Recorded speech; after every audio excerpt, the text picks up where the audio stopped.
വെടിനിർത്തൽ കരാർ പ്രാബല്യത്തിൽ വരുന്നതിന് ഒരു ദിവസം മുമ്പ് വരെ ഗസയിൽ ഇസ്രായേൽ നടത്തിയ ക്രൂരകൃത്യങ്ങൾ ലോകം കണ്ടതാണ്. കരാർ താൽക്കാലികം മാത്രമാണെന്നാണ് നെതന്യാഹു പറഞ്ഞത്.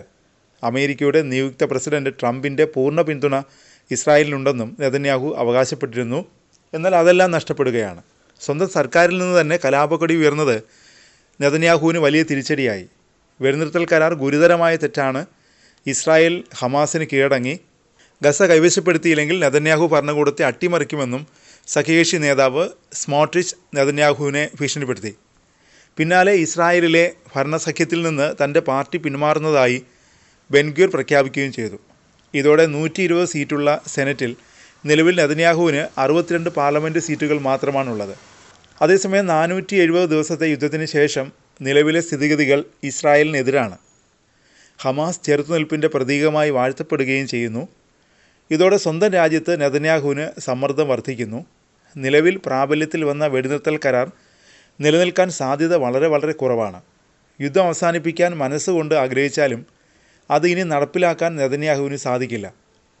പക്ഷേ യുദ്ധം തുടരുകയാണെങ്കിൽ ഹമാസും ഹമാസ് ചേരികളും ശക്തമായി തന്നെ പ്രത്യാക്രമണം നടത്തും. അതിൻ്റെ ആഘാതം വലുതായിരിക്കുമെന്നും നെതന്യാഹുവിന് നന്നായിട്ടറിയാം. കൂടാതെ വെടിനിർത്തൽ കരാർ പ്രാബല്യത്തിൽ നിൽക്കുമ്പോൾ ആക്രമണത്തിന് മുതിർന്നാൽ തക്കതായ തിരിച്ചടി നൽകുമെന്നും യമനും മുന്നറിയിപ്പ് നൽകിയിരുന്നു. നെതന്യാഹുവിൻ്റെ സഖ്യ സർക്കാരിലെ തീവ്ര വലതുപക്ഷം രാഷ്ട്രീയ കലാപം തന്നെ അഴിച്ചുവിട്ടിരിക്കുന്നു. കരാറിൽ പ്രതിഷേധിച്ച് മന്ത്രിമാർ രാജിവെക്കുകയും മന്ത്രിസഭയിൽ അട്ടിമറി നടക്കുകയും ചെയ്തു. നെതന്യാഹുവിനെതിരായ വിരുദ്ധ അഭിപ്രായങ്ങൾ രാജ്യത്ത് തലപൊക്കി തുടങ്ങുകയും പ്രതിഷേധങ്ങൾ അരങ്ങേറുകയും ചെയ്തത് വലിയ ഭീഷണിയാണ്. പുതിയ ഒരു തെരഞ്ഞെടുപ്പ് നടന്നാൽ ഇസ്രായേൽ രാഷ്ട്രീയം അസ്ഥിരപ്പെടുമെന്നും ഭരണം നഷ്ടപ്പെടുമെന്നുള്ള ഭയം നെതന്യാഹുവിന് നല്ലപോലെയുണ്ട്. ഹമാസിനെ നശിപ്പിക്കാനുമുള്ള നെതന്യാഹുവിൻ്റെ പ്രഖ്യാപിത ലക്ഷ്യങ്ങളെല്ലാം പാഴായിപ്പോയതിൽ വലതുപക്ഷത്തിന് വലിയ നിരാശയുണ്ട്. ഈ വർഷം ഇസ്രായേലിൽ ഒരു തെരഞ്ഞെടുപ്പ് നടക്കാനുള്ള സാധ്യതയുമുണ്ട്. പക്ഷേ അതിൽ വിജയിക്കുക എന്നത് നിലവിൽ മുഖച്ഛായ നഷ്ടപ്പെട്ട ഒരു നേതാവെന്ന നിലയിൽ നെതന്യാഹുവിന് ഒരു വലിയ വെല്ലുവിളി തന്നെയാണ്. അതേസമയം ഇസ്രായേലിനെ തറപറ്റിച്ചതിൽ ഹമാസിനെയും പലസ്തീൻ ജനതയെയും ഹിസ്ബുള്ള അഭിനന്ദിച്ചു. രാജ്യത്തിനും പ്രദേശത്തിനുമെതിരായ സയനിസ്റ്റ് അമേരിക്കൻ ആക്രമണത്തെ നേരിടുന്നതിൽ പിന്തുടരേണ്ട ഒരു മാതൃകയാണിതെന്നാണ് ഹിസ്ബുള്ള പറഞ്ഞത്.